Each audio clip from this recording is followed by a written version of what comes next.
दिल्ली के भारत मंडपम में 17 फरवरी से भाजपा का राष्ट्रीय अधिवेशन चल रहा है। अधिवेशन के दूसरे दिन रविवार को पार्टी नेताओं ने प्रधानमंत्री नरेंद्र मोदी का अभिनंदन किया।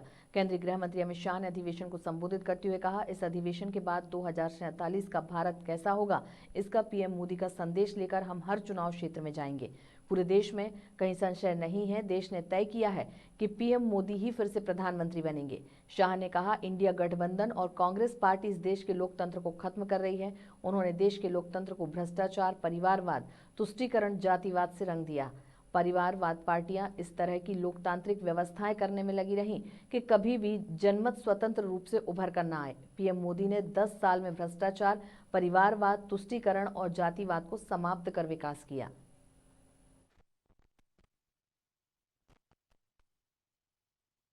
इसका मोदी जी का संदेश लेकर हम हर कॉन्स्टिट्यूएंसी में जाएंगे और कुछ ही दिनों में देश की जनता ये निर्णय करने वाली है कि आने वाले 5 साल इस देश के शासन की धुरा किस पार्टी के हाथ में होगी, किस व्यक्ति के हाथ में होगी, मगर पूरे देश में कहीं पर भी संशय नहीं है, प्रश्न चिन्ह नहीं है।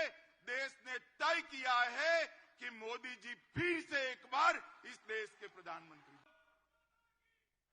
इंडिया अलायंस और कांग्रेस पार्टी इसकी देन थी, इस देश के लोकतंत्र की स्पिरिट को खत्म कर, देश के लोकतंत्र को भ्रष्टाचार, परिवारवाद, तुष्टीकरण और जातिवाद से कलर्ड कर दिया। कभी भी स्वतंत्र रूप से जनमत उभर कर न आए, इस प्रकार की लोकतांत्रिक व्यवस्था करने में परिवारवादी पार्टियां लगी रही। मोदी जी ने 10 ही साल में भ्रष्टाचार, परिवारवाद, तुष्टीकरण और जातिवाद को समाप्त कर विकास की राजनीति को